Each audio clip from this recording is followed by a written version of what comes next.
Shalom, apa kabarnya saudara? Hari ini saya ingin bagikan betapa pentingnya kita tinggal di dalam Tuhan dan bagaimana kita bisa mengalami hidup yang berbuah banyak. Setiap kita punya kerinduan dalam hidup kita bisa berbuah bagi kerajaan Tuhan. Kita akan buka Alkitab kita saudara dari Yohanes pasal 15. Saya ingin ajak ibu bapak untuk melihat ayat ini saudara, Yohanes pasal 15. Ayat yang ke-5 sampai ayat yang ke-8 kita akan baca bersama-sama. Akulah pokok anggur dan kamulah ranting-rantingnya. Barang siapa tinggal di dalam aku dan aku di dalam dia, ia berbuah banyak. Sebab di luar aku kamu tidak dapat berbuat apa-apa. Barang siapa tidak tinggal di dalam aku, ia dibuang keluar seperti ranting dan menjadi kering. Kemudian dikumpulkan orang dan dicampakkan ke dalam api, lalu dibakar. Ayat 7, jikalau kamu tinggal di dalam aku dan firmanku tinggal di dalam kamu, mintalah apa saja yang kamu kehendaki dan kamu akan menerimanya. Ayat 8, dalam hal inilah Bapakku dipermuliakan, yaitu jika kamu berbuah banyak dan dengan demikian kamu adalah murid-muridku. Yang percaya katakan amin. Nah saudaraku yang Kristus, saya tuh dapat pengertian tentang berbuah banyak saudara. Kata berbuah banyak, ini yang Tuhan mau. Dalam setiap hidup kita, saudara, bahwa Tuhan menciptakan segala sesuatu, pasti punya tujuan. Amin, saudaraku. Ya, tujuannya apa?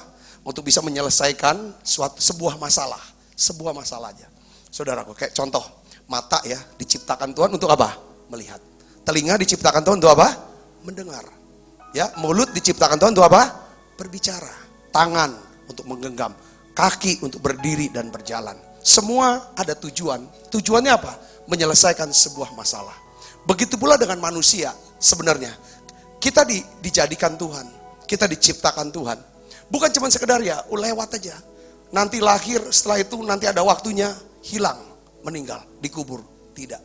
Tuhan pasti punya panggilan dalam hidup kita. Panggilan ini saya sebut sebagai penugasan hidup. Saudara, penugasan hidup. Contoh saudaraku yang kasih Kristus, bahwa alasan Tuhan di mana Yohanes Pembaptis itu lahir, saudaraku, itu dijelaskan oleh Tuhan lewat malaikat Tuhan kepada ayahnya namanya Zakaria. Pada waktu dia ada di dalam bait Allah, bahwa istrimu Elisabeth akan mengandung, melahirkan seorang anak. Kamu harus berikan nama dia apa? Yohanes. Nah dia akan lahir, tugasnya cuma satu, menyiapkan satu umat yang layak bagi kedatangan Tuhan Yesus. Begitu pula dengan siapa saudaraku? Musa. Pada waktu Musa lahir itu ada undang-undang yang begitu keras. Semua bayi laki-laki dari orang Yahudi yang lahir itu harus dibunuh. Tetapi saudaraku yang Kristus, ayah dan ibu daripada Musa ketika dia melahirkan laki-laki, dia tidak bunuh. Bidannya pun tidak mau membunuh. Setelah dia 3 bulan urus, dia bilang enggak sanggup lagi kok urus. Kalau ketangkep, anak ini mati dibunuh. Bayi Musa dihanyutkan ke dalam sungai Nil. Bagaimana prosesnya Tuhan? Saudara sini, ada Tuhan di sana. Ada tujuan. Kok bisa ketemu sama putri Firaun yang bisa mandi di sungai Nil? Saudara bayangkan enggak? Seorang putri Firaun mandi di sungai Nil. Emangnya enggak punya kamar mandi apa istana? Ada, pasti. Dan waktunya tepat, tempatnya tepat. Dia lihat, dia buka keranjang, isinya bayi, nangis langsung. Waktu Musa bayi Musa nangis, jatuh hati putri Firaun. Diangkat anak, saudaraku. Akhirnya dikembalikan ke mamanya Musa untuk dapat air susu. Setelah besar, masuk ke istana, dididik, disekolahkan untuk satu tujuan. Apa saudara? Alasan Tuhan ciptakan Musa, lahirkan Musa di dunia ini. Satu, membebaskan orang Israel dari perbudakan Mesir, dari tangan Firaun. Saudaraku, setelah dia bisa bebaskan orang Israel keluar dari Mesir, dia check out. Ini namanya hidup yang berbuah banyak. Yang ngerti katakan amin. Seorang namanya Yosua lahir, tujuannya cuma satu, penugasan hidupnya, panggilan hidupnya, yaitu apa? Membawa orang Israel dari padang gurun masuk ke tanah perjanjian. Seperti alasan Yesus lahir ke dunia, diberitahu oleh malaikat kepada Maria. Maria diberitahu, kamu akan melahirkan anak. Kamu akan mengandung melahirkan anak. Seorang anak laki-laki. Kamu harus beri nama dia siapa? Yesus. Untuk satu tujuan. Yesus ada. Yesus lahir. Betul apa? Menyelamatkan manusia dari dosa. Lewat apa? Kematian di atas kayu salib. Saudaraku yang kasih Kristus. Saya percaya.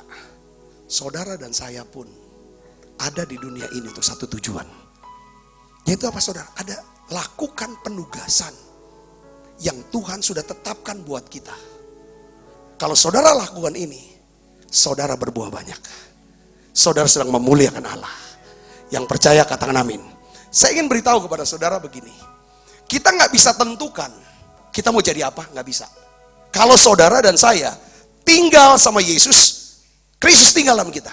Kita percaya Yesus, kita gak bisa tentukan. Yang kita cuma bisa, kita akan jadi apa, kita akan punya apa, itu lewat apa? Hubungan dengan Tuhan.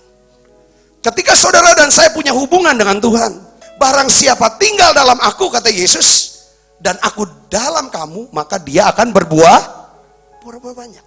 Jadi artinya saudara, kita jadi apa, lakukan apa, supaya bisa jadi apa, dan punya apa, itu lewat apa saudara? Hubungan, lewat pencarian, lewat pengenalan akan Tuhan. Yang ngerti katakan amin. Hari ini saya ingin dorong betapa pentingnya saudara dan saya punya hubungan. Tinggal dalam Kristus. Apa sih arti tinggal dalam Kristus? Tinggal dalam Kristus artinya pertama percaya dan dibaptis Islam. Kedua, saudara, ada baptisan yang kedua, yaitu baptisan Roh Kudus. Saudara berbahasa roh, penuh Roh Kudus. Tandanya adalah berbahasa roh. Yang ngerti katakan amin. Tinggal dalam Kristus, saudara bisa berbuah banyak. Ada baptisan yang ketiga. Itu kadang-kadang Tuhan izinkan kita dibaptis. Dengan baptisan apa? Baptisan api. Minggu yang lalu saya khotbah tentang Sadrak, Mesak, Abednego. Dia ngalami baptisan api, saudaraku. Baptisan api bicara tentang pencobaan, ujian iman, yang dimana Tuhan izinkan untuk kita bisa naik ke satu level tertentu. Atau Tuhan bisa bawa kita ke tempat di mana Dia ingin kita ada di sana dan lakukan sesuatu di situ. Dalam hidup kita itu ada momen di mana disinilah yang Tuhan mau sampai di sini. Kita harus ada di tempat ini untuk lakukan ini. Kalau kamu ada di tempat ini dan melakukan apa yang aku perintahkan, maka kamu akan jadi sesuai dengan rencanaku dan kamu akan mendapatkan apa yang aku beri. Kamu akan menerima apa yang aku berikan. Saya rindu. Saudara, kenali ini. Bagaimana kita bisa kenali? Tinggal dalam Kristus. Tinggal dalam Kristus artinya apa? Bangun punya hubungan. Saudara punya tempat doa pribadi saudara. Saudara datang ke situ pada waktu yang sama, di tempat yang sama, secara rutin, setiap hari. Tuhan akan bicara kepada saudara. Dia akan beritahu kepada saudara. Ada seorang juga dekat dengan Tuhan. Dia kenal Tuhan. Dia hamba Tuhan. Dia nabi Tuhan. Orang ini namanya Yunus. Lihat saudaraku. Dia dapat panggilan Tuhan. Dia dapat penugasan. Inilah titik puncak. Calling dia. Panggilan hidup dia. Yaitu apa? Tuhan bilang, bersiap kamu. Ya, bangun pergilah ke Niniwe, kota yang besar itu. Ya, pergi sekarang. Yunus 1 ayat 1 kita akan lihat di sini. Dari awal. Datanglah firman Tuhan kepada Yunus bin Amitai. Demikian. Kalau Tuhan bicara sama Yunus, Yunus dalam keadaan apa? Berdoa pasti. Dia pasti punya waktu-waktu yang rutin untuk berdoa. Waktu dia punya waktu-waktu yang rutin, entah pagi, siang, dan sore. Kalau Daud 7 kali sehari dia menghadap Tuhan dalam berdoa. Daniel 3 kali sehari dia berdoa. Saya percaya Yunus ini orang yang kenal Tuhan. Yunus orang yang dekat dengan Tuhan. Di sini dikatakan firman Tuhan datang. Kalau saudara punya waktu yang teratur, yang rutin, Tuhan pasti berbicara kepada saudara. Yang ngerti katakan amin. Saudara setiap minggu ibadah, saudara dengar suara Tuhan pasti. Setiap hari saudara berdoa dan saat teduh, saudara pasti bisa dengar suara Tuhan di situ. Tidak perlu saudara kena apa-apa dan mau apa, Dia akan arahkan saudara. Ingat saudaraku, bahwa panggilan hidup kita atau penugasan kita itu bukan kita yang menentukan. Kita harus mencarinya. Apa bentuknya? Saudara, memang ada proses dan tahapan. Kalau sudah kena dan dapat, saudara fokus di situ. Disiplinkan diri, rendah hati, jadi saudara akan berbuah banyak. Yunus ini orang yang dekat sama Tuhan. Makanya dia tahu apa menjadi calling Tuhan dalam hidup dia. Dia harus pergi ke Niniwe. Ayat yang kedua, saudara kita lihat sini. Bangunlah, pergilah ke Niniwe, kota yang besar itu. Berserulah terhadap mereka, karena kejahatannya telah sampai kepadaku. Coba saudara cek dalam hidup saudara. Umur sudah berapa sekarang? Saudara, apa yang saudara lakukan? Apakah ada kaitannya enggak dengan Tuhan? Apa emang saudara kerjakan, itu emang Tuhan yang perintahkan? Ada nggak dampaknya untuk orang bisa datang ke gereja lebih dekat sama Tuhan? Perluasan pekerjaan Tuhan. Terlibat dalam pekerjaan Tuhan hanya untuk nama Tuhan dipermuliakan. Coba saudara cek. Saudara kerja, cari uang. Apakah uang ini memang ada gunanya nggak untuk Tuhan? Untuk pekerjaan Tuhan? Untuk jiwa-jiwa yang lain? Kalau saudara punya jabatan, apa jabatan ini bisa dipakai nggak? Untuk nama Tuhan dipermuliakan. Coba cek saudaraku. Kalau saudara ada, itu adalah tempat di mana Tuhan kehendaki. Dan saudara ada di sana. Dengar baik, kalau saudara berada di tempat yang Tuhan perintahkan, dan saudara melakukan apa yang Tuhan perintahkan, dengar baik, saudara tidak punya saingan satupun. Siapa yang melawan saudara, dia melawan Tuhan. Tuhan akan kirim orang-orang untuk membantu saudara. Sekalipun bukan berarti semuanya mulus, masalah tetap datang. Tapi Tuhan di pihak saudara, saudara akan lebih dari seorang pemenang.